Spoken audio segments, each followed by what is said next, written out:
So today's mind map is about some of the problems with thinking in spectrums.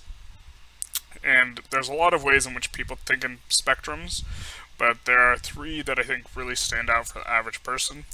And those are thinking in terms of political spectrums, where it is explicit in the very language you use to refer to it in the United States, which is the right and the left. Thinking about good and evil, uh, is probably the most paradigmic spectrum that people think in, often using that way of thinking in morality, and masculine versus feminine, which of course does not embody all of the gendered characteristics that people think, but often that is what is thought about most. So masculine and feminine, and I think that thinking in these spectrums as a form of visual representation is problematic for a variety of reasons. So a spectrum is where you imagine there's just one singular line, and if you're imagining it how you learned it in math class, it's in the very middle. There's a line through it, and that's zero. Everything to the right is a positive number. Everything to the left is a negative. And what this does is it promotes certain ways of thinking about the two concepts that don't necessarily correspond to the concepts, although they correspond to the concepts with numbers. So, for example, um, with thinking about good and evil, and to a large extent, I think people view the opposite political party as a sort of bad or evil. Um, when you're thinking in a spectrum, what it does is it dehumanizes the other because they're on the wrong side of the fence, even if there's a ton of things they agree at. And the reason why is on a spectrum, when you engage in, let's say it's characteristic A and B, or good and evil, just to simplify things. When you engage in a good act, it moves you away from the bad acts. So if you do 100 good acts and 50 bad acts, you'll be overall good, right? Assuming they're weighted the same. But that someone can do 10 bad acts and 0 good acts, and then suddenly they're worse than you, right? Even though they haven't done as much bad as you. And that's just because the nature of how thinking in spectrums works. And so when you think in a spectrum in terms of politically or good or bad, as soon as someone becomes on the wrong side of things, when you're judging them, then they're just on the wrong side of things. And you don't appreciate the characteristics that they might have in common with you or other good things about them. Instead, they're just labeled. So, in that way, it dehumanizes the other. It also encourages tribalism, which I think is significantly problematic in today's political climate in the United States. It also leads to this dangerous notion of greater good, where you are willing to engage in actions you might not otherwise because you have labeled your opposition or whoever you're engaging in those actions against as evil.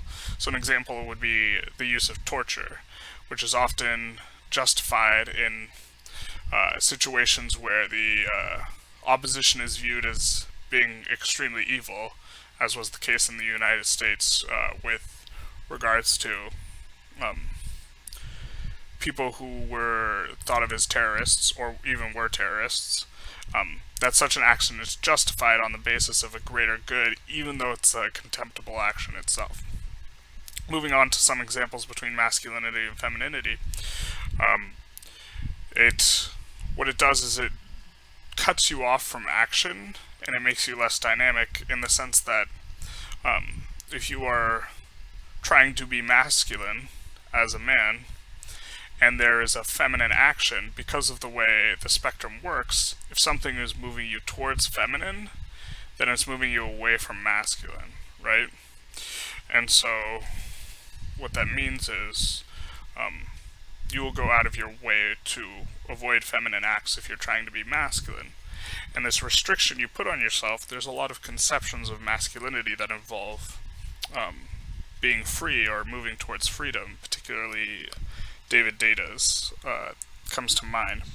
Although you can think of masculinity however you'd like, but there's there's an interesting paradox here in that if you're trying actively to be masculine, and freedom is a masculine characteristic, then you, by avoiding being feminine, you restrict yourself and you impose upon your own agency, which hurts you in your aim.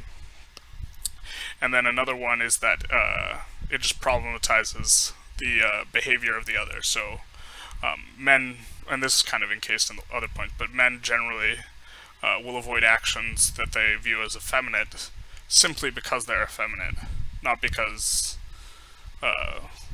they don't want to engage in them, which is kind of a weird way of. If you step back, it's kind of a weird way of thinking because if an action is feminine because females generally engage in it, but let's assume it was gender neutral action, then there would be no reason not to engage in it. And so the action by itself is, if a bunch of men wanted to engage in, let's say, something that would be characterized as a feminine action, it would cease to be a feminine action, right? Because you wash out the propensity towards a specific gender or gender orientation, however you want to think of it, moving towards that action. So, anyways, I think that spectrums are problematic, and I think there are a lot of other forms of visual representation that one can use to mentally picture these seemingly opposed or polarized ideas. And one of them is a double bar graph. And the noticeable thing in the double bar graph is that when one bar goes up, the other one doesn't go down, so it's not negating the other. And I think that this is useful in particular thinking about ethics, where some people, some forms of utilitarianism, the way that they operate is they just want to keep the harm as low as possible. So if you think of the double bar graph, then you stop thinking about how much good you're doing, you're just trying to minimize the harm you're doing. You're not willing to engage in unethical actions for the greater good if you are conceiving of it in a double bar graph, because, and your important thing is just keeping the evil or the bad low, because you don't get to wash your hands by conceiving of your actions as extra good. Also, the dominance of one thing doesn't negate the other. There are a lot of people who have political views that are somewhat polarized, but in different areas. Like, you can be fiscally conservative and socially liberal, or however that is, and then it leads to a more nuanced interpretation of one's views when you don't have one thing negating the other. For gender, and then there's a pie graph in which, okay, one is kind of decreasing the other, but it's not as, it doesn't have the same effect of putting you on one side of the spectrum or the other, and so I think that's a better representation. Oh, I forgot to label it. The one in the top right is a collage, and that is a form of representation I haven't thought about before, but I thought about when I was making this mind map, where you're just speckling on all the things, and then you just try and look at the big picture, which, okay, maybe that's not actually a shortcut in visual representation, and so it's not a good way to do it, because that involves thinking about a lot of different things at once, but maybe it is useful. And then the model I like to use for masculine versus femininity is like a weighted pie chart, where the angle is your propensity towards a certain leaning. So in the picture, there's the pink occupies most of the angle, so let's say that this individual has a greater propensity to be feminine, but the radius is the intensity, wherein when they're masculine, they're really masculine, and when they're feminine, they're just kind of feminine. And, okay, I'm very uncertain this is like the optimal way to think of gender, especially because the way the contemporary discussion on gender is going is that it's more nuanced than this, perhaps. But I think this is a whole lot better than thinking of it in terms of spectrums, which are highly restrictive, and they're not very nuanced at all. They just make you paint things in black or white. And I think that that leads to problematic modes of thinking, and I don't think it's particularly a whole lot harder to visually represent things using one of these four other methods. And so, my something I would advocate is trying to think of things conceptually a little bit differently, or notice the ways in which you're thinking of things in the spectrum, and then ask yourself, is it really a spectrum? Uh, when I when I add a number to another number, like if I add 2 to 2, it becomes 4, and if I minus 6, it does become negative 2. So thinking of a spectrum for numbers seems fine, but if I am hyper masculine sometimes and then hyper feminine other times, uh, in roughly the same amount of time, saying that I'm just gender neutral is that's not capturing what's going on very well at all.